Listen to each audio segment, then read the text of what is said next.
Hey, apa kabar kawan-kawan? Baik. Dah lama ni kita tak berkumpul bersama dan berborak macam ni. Dunia kini penuh dengan berita yang membuat kita terfikir tentang hak asasi manusia kan? Ya, betul, Shen. Saya juga menyadari bahwa baru-baru ini terdapat banyak berita tentang keadilan sosial dan hak asasi manusia. Kadang-kadang rasa macam tak habis-habis. Tapi jika kita melihat tengok kepada konsep Madani, semua ni sebenarnya sangat berkaitan. Madani menekankan nilai kebajikan, sosial yang inklusif, harmoni dan adil. Di Malaysia, kita sangat memerlukan konsep ini kerana kita hidup dengan negara yang mempunyai berbagai etnik dan bangsa kan. Betul juga. Saya rasa keadilan dalam konteks Madani ni haruslah satu konsep yang menyeluruh. Dia tidak hanya meliputi hak asasi manusia, tapi juga memastikan setiap orang dapat peluang yang sama tanpa sebarang diskriminasi. Kita bercakap tentang keseimbangan hak individu dan tanggungjawab sosial. Betul tu kamu semua. Macam saya sekarang.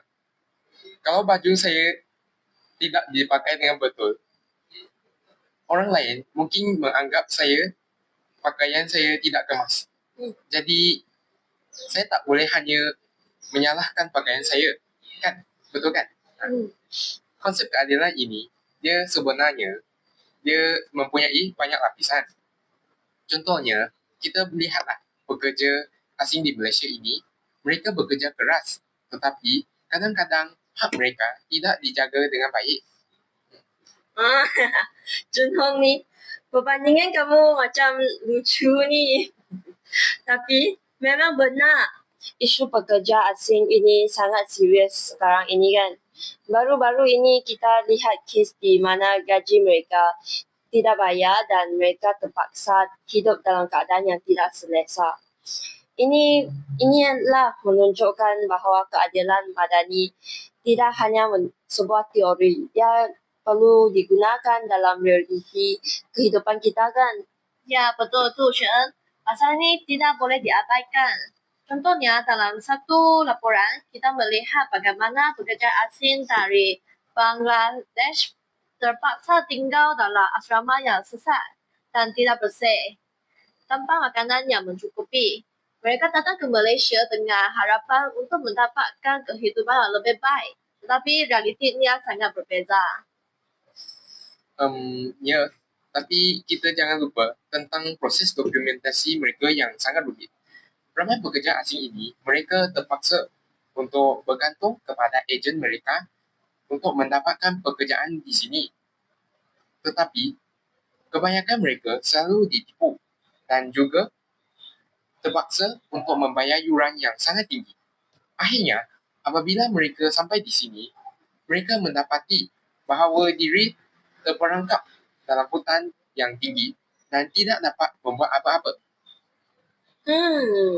Betul juga. Sistem ni kan memang bermasalah lah. Terdapat kes di mana mereka ditahan kerana tidak mempunyai dokumen yang lengkap. Tetapi sebenarnya, mereka tidak diberi peluang untuk memperolehnya. Ni dokumen kan. Ni menunjukkan berapa pentingnya keadilan dalam sistem kita. Jika kita ingin membina masyarakat madani, kita perlulah memastikan semua orang termasuk pekerja asing mendapat perlindungan dan hak yang sepatutnya kan. Perlu macam ni kan.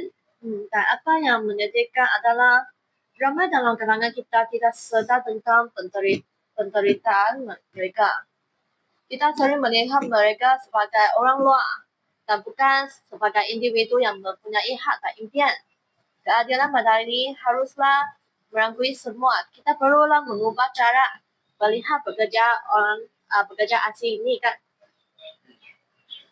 Betul tu Sisi. Keadilan ini dia perlulah dipertahankan dan juga diwakili oleh semua orang.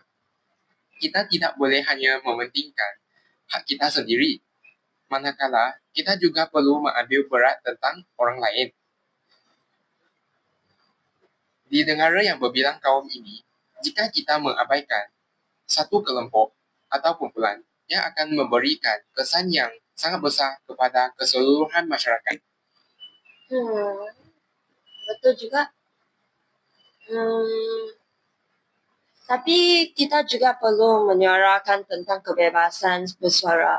Pekerja asing ini yang ingin melaporkan ketidakadilan atau masalah yang mereka hadapi, tetapi mereka berasa takut untuk bersuara sekarang ini. Mereka mungkin takut tentang tindakan yang akan ambil atau tindakan macam diusir atau ditahan di Malaysia ni kan, mereka tak dapat balik kan. Dan ini jelaslah menunjukkan bahawa keadilan bukan hanya tentang hak-hak yang bertulis, tetapi juga tentang kebebasan untuk menyuarakan pendapat kan. Jadi, apakah yang boleh kita lakukan sebagai masyarakat untuk membantu isu ini? Saya rasa kita boleh bermula dengan meningkatkan kesedaran dalam kalangan rakyat negara kita. Mengadakan kempen, seminar atau program pendidikan yang boleh memberi fokus kepada hak pekerja asing. Mungkin kita juga boleh mengadakan sesi dialog di sekolah-sekolah atau universiti untuk membincangkan isu ini kan.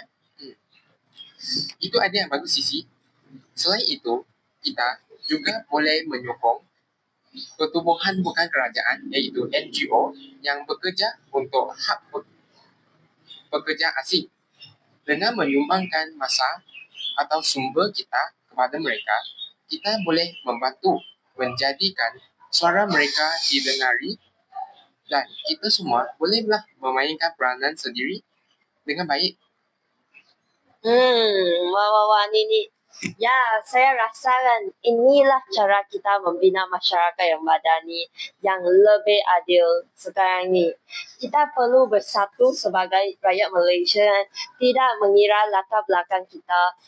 Keadilan untuk semua adalah tanggungjawab kami semua kan.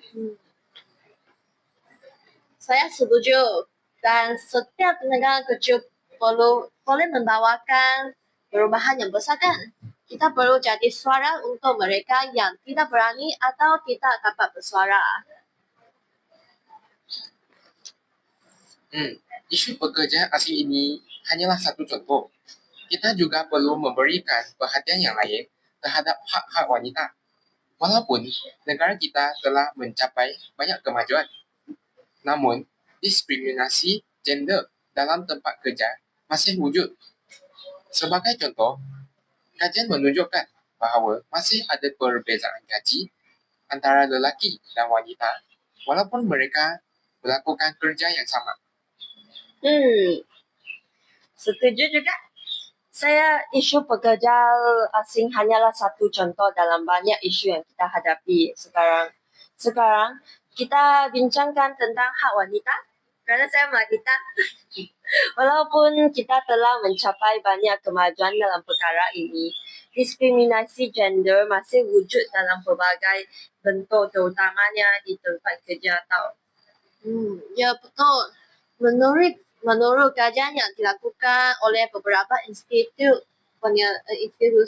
penyelidikan, masih terdapat perbezaan gaji yang ketara antara lelaki dan perempuan yang melakukan kerja yang sama. Ini adalah satu ketidakadilan yang jelas. Walaupun kedua-duanya mempunyai kelayakan dan pengalaman yang sama, tetapi wanita seringkali dibayar gaji yang lebih rendah. Ini tidak sepatutnya berlaku di dunia madani kan? Betul tu.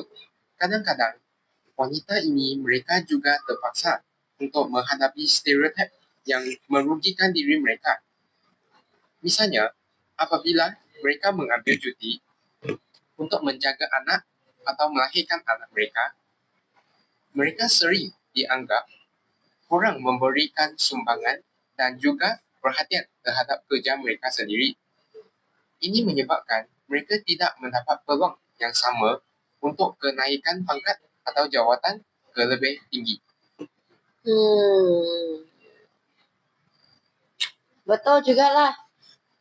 Stereotip ini sangat tidak adil Kerana wanita sepatutnya mempunyai hak untuk menjaga keluarga tanpa takut kehilangan pekerjaan atau dipandang rendahkan. Dalam konteks madani, kita perlu mempromosikan budaya menghargai keseimbangan antara kerja dan kehidupan peribadi. Dan kita juga harus ingat bahawa diskriminasi bukan sahaja tentang gaji. Dalam banyak organisasi, wanita selalu tidak dapat terlibat dalam melakukan keputusan yang penting. Mereka kurang berpeluang memberikan pendapat dalam jawatan kuasa, pengurusan dan mengambil keputusan. Jika kita benar-benar ingin mencapai keadilan, kita perlu memastikan wanita mempunyai suara yang sama seperti lelaki dalam semua aspek. Betul tu Sisi. Untuk mempromosikan hak-hak wanita, kita perlulah memberikan sokongan kepada pendidikan dan juga latihan. Wanita yang berpendidikan dan terlatih ini, mereka akan lebih berpeluang untuk bersaing di dalam dunia pekerjaan. Kita perlu memastikan bahawa semua wanita, tidak mengira latar belakang mereka, mempunyai akses kepada pendidikan dan peluang yang sama dan adil. Bagus. Dan jangan lupa tentang perlindungan undang-undang. Kerajaan perlu mengambil langkah-langkah tegas untuk menangani isu diskriminasi di tempat kerja. Setuju? Akta yang melindungi hak wanita perlu diperkasa penguatkuasaannya dengan lebih kerap. Jika terdapat pelanggaran hak, mereka perlu mempunyai saluran untuk mengadu dan mendapat keadilan.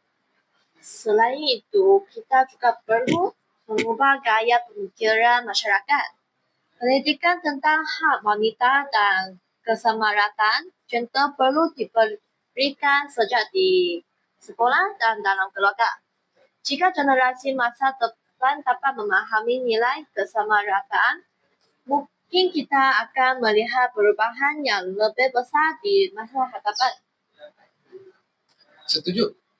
Kita perlulah menjadi contoh.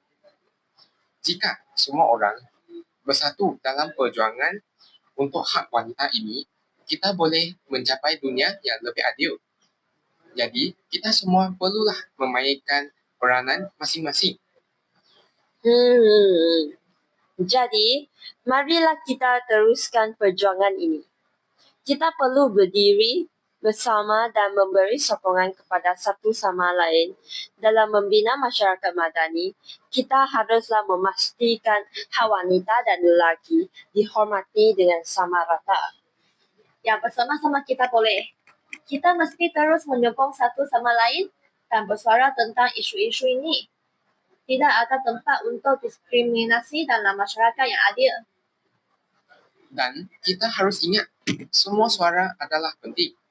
Jadi, mari kita bawa isu ini ke hadapan. Kita boleh mengadakan kempen kesetaraan, menganjurkan dialog dan program yang menggalakkan dan memberikan kesedaran tentang hak wanita. Betul. Keadilan sosial bukanlah terhad kepada satu kumpulan saja. Kita perlu mengambil kira semua aspek, kaum, agama dan jantina. Malaysia adalah negara yang berbilang bangsa. Banyak kali kita melihat diskriminasi masih berlaku, baik dari segi peluang pendidikan, pekerjaan atau perumahan. Jadi, kemana perginya konsep madani jika isu-isu ini masih ada?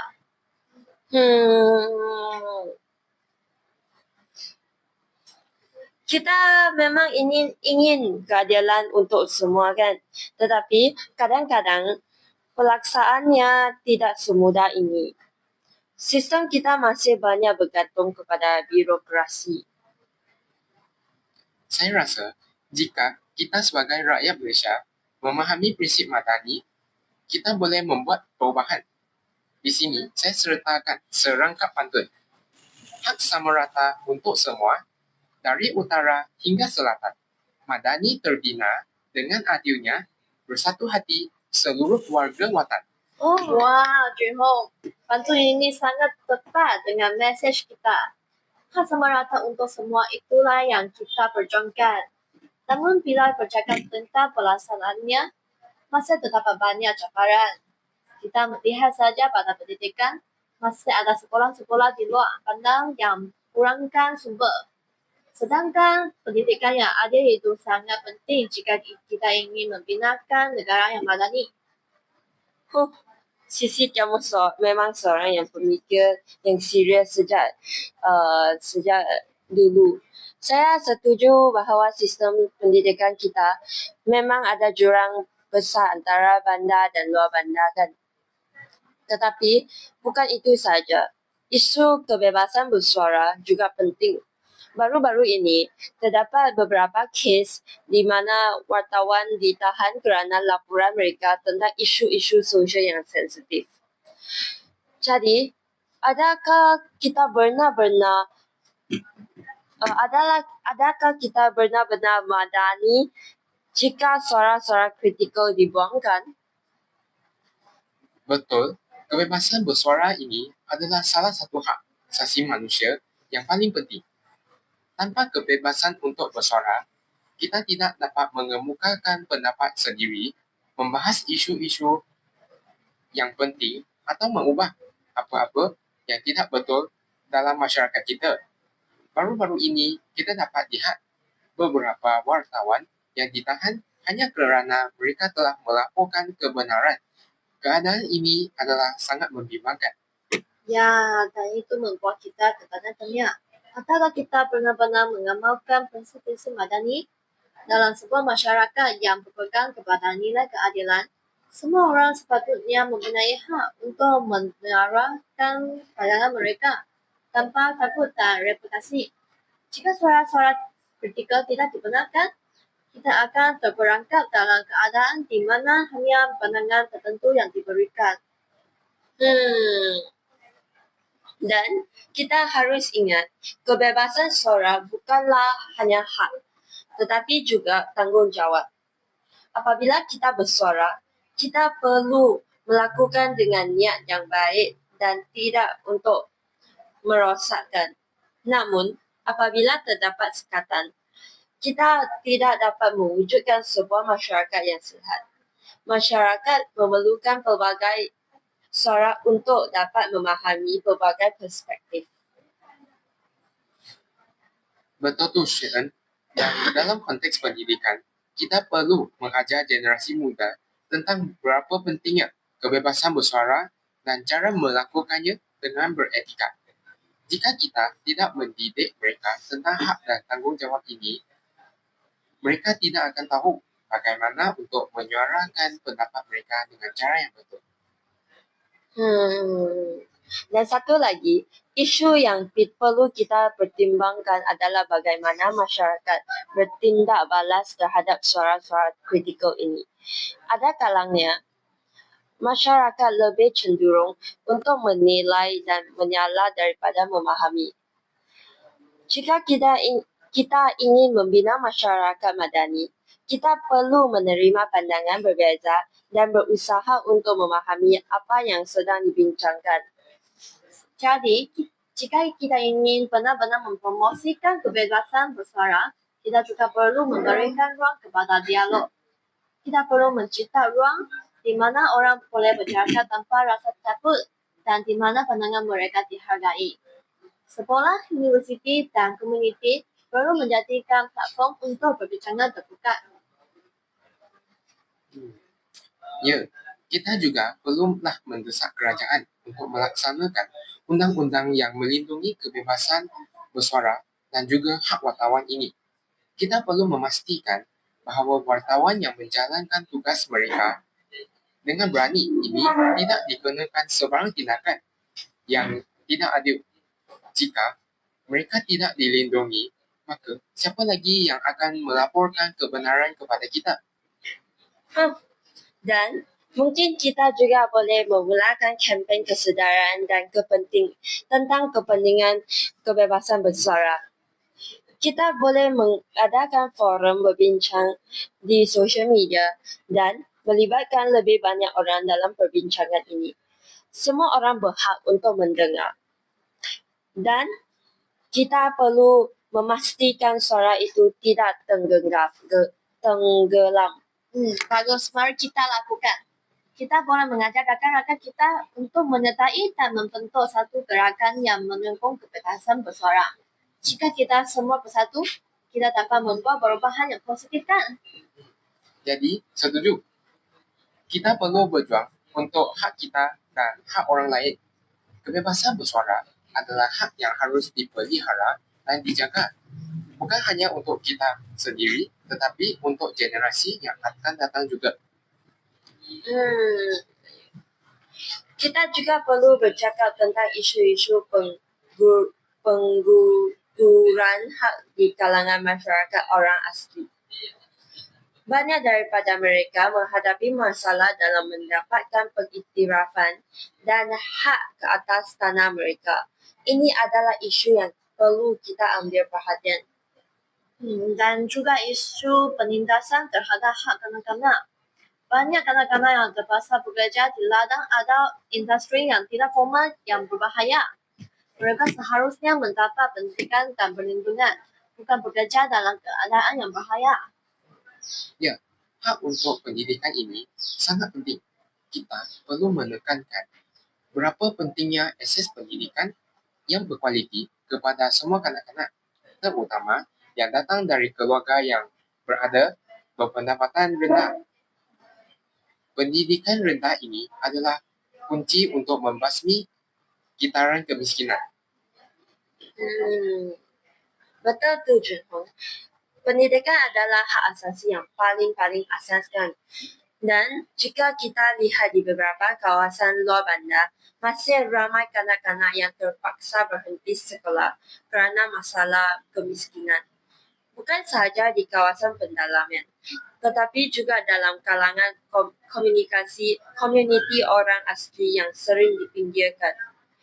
Mereka menghadapi banyak cabaran, termasuklah kurangnya sekolah yang berhampiran dan masalah ketiadaan infrastruktur yang baik. Ya, dan ini membuatkan kita bertanya-tanya. Adakah pernah keadilan madari dilaksanakan apabila golongan yang paling lemah dalam masyarakat kita terus terpinggir?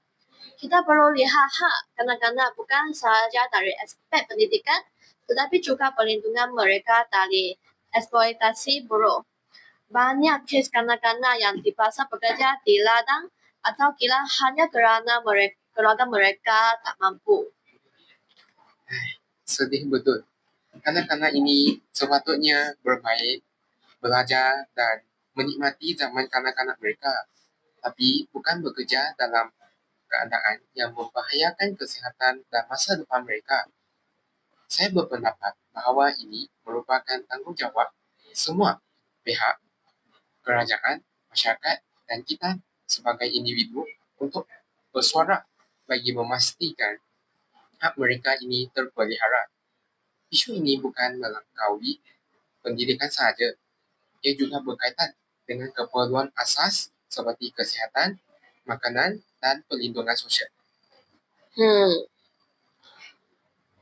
Bukan saja kanak-kanak di luar bandar, tapi di bandar pun ada masalah serupa. Ada yang terpaksa bekerja selepas sekolah atau tidak dapat meneruskan pendidikan kerana terlibat dalam kerja-kerja yang tidak formal. Kita nampak kanak-kanak menjual tisu di tepi jalan. Contohnya, ini bukan pekerja baru, tapi kenapa kita masih melihatnya di negara yang sepatutnya maju ini? Sebab itu saya kata, keadilan madani ini masih banyak yang perlu dikajikan dalam realitanya. Kita ada dasar-dasar yang bagus, tetapi pelaksanaannya masih jauh.